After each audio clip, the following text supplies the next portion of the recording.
Boa tarde, senhor presidente. Boa tarde, senhores e senhoras deputados e deputadas. Quero saudar também aos cidadãos e cidadãs fluminenses,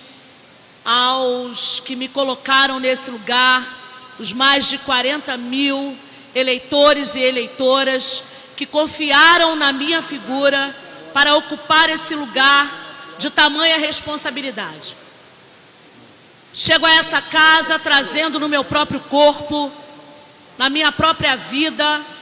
não só a minha história individual, mas a história da coletividade da qual eu represento. Represento as mulheres negras que vieram antes de mim, represento aqui a resposta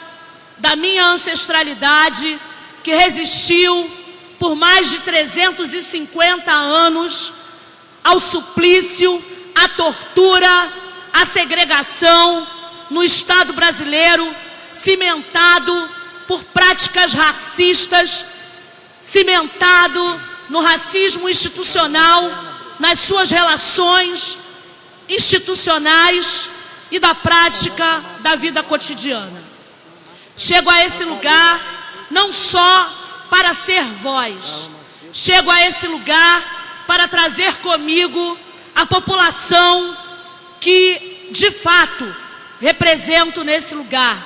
para que ela ocupe essa tribuna, para que ela ocupe esse parlamento, não só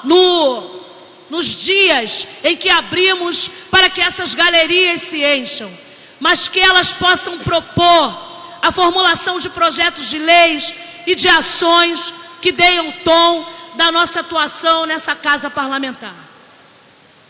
Chego a essa casa trazendo a história das mulheres negras que, na sua dororidade, como cunhou, como palavra e como conceito, Vilma Piedade, professora da Universidade Federal do Estado do Rio de Janeiro,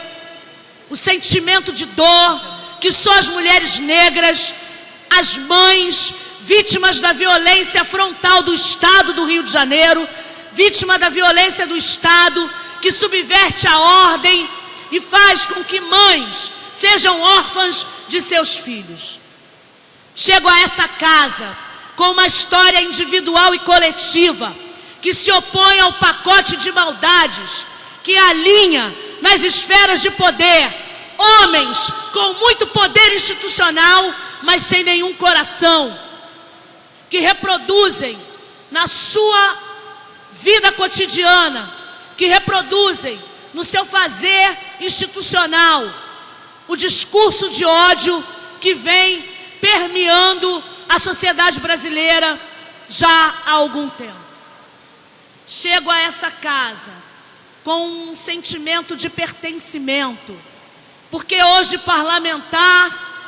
estou parlamentar, porque nesse lugar não fazemos dele lugar de poder, lugar cativo, porque lutamos por alternância de poder, para que muitas e muitos outros homens e mulheres do povo ocupem esse lugar, para que esta casa seja de fato cada vez mais a representação da população do Estado do Rio de Janeiro, que sofre com a crise econômica e fiscal, onde 7 dos 10 desempregados aqui estão. Chego a essa casa buscando um horizonte no qual o socialismo e o sonho de um projeto de sociedade diverso, inclusivo, igualitário, onde possamos basear as nossas relações no repartir e não no acumular. Chego nesse sentido defendendo as bandeiras da economia solidária, movimento do qual fiz parte e que muitas das vezes nessa casa lutei para que se conformasse as leis que direcionam a política e as diretrizes da economia solidária no Estado do Rio de Janeiro.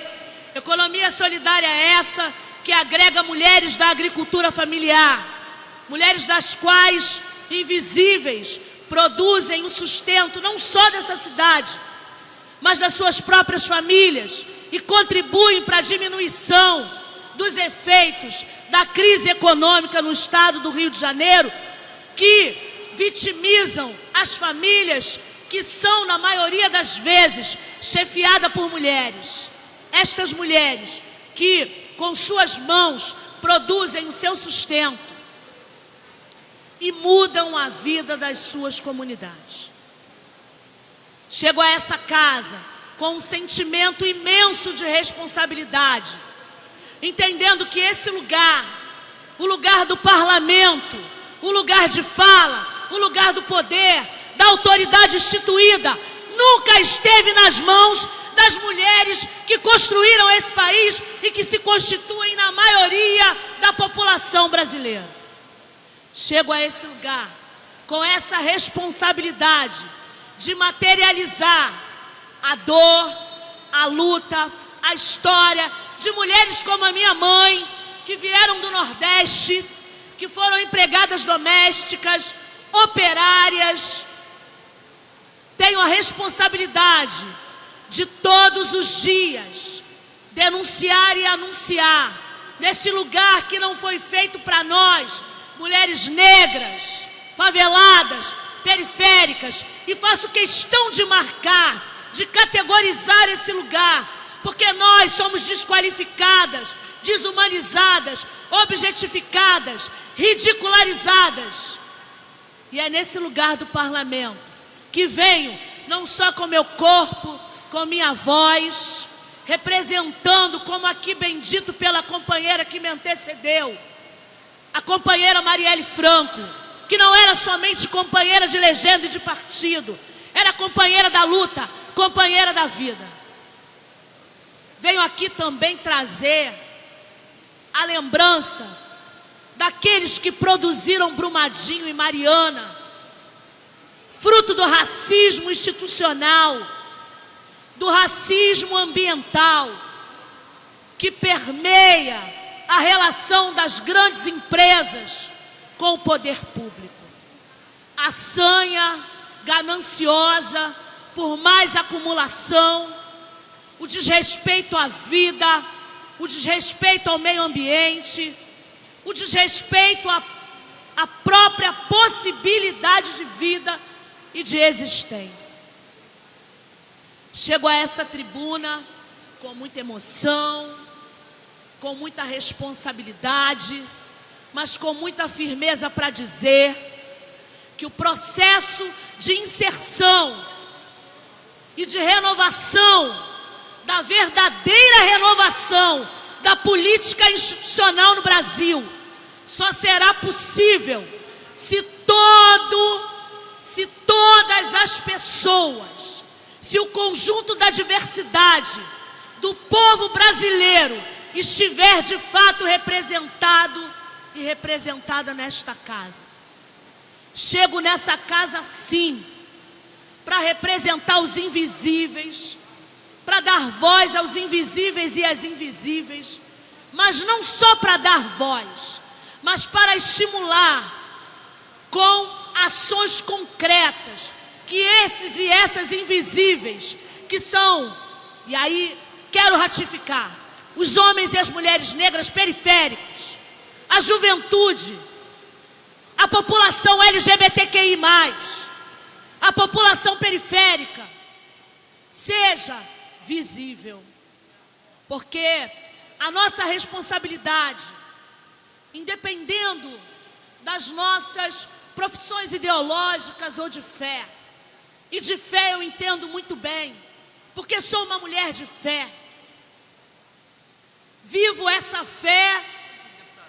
como resultado da luta pela diversidade, pela justiça social,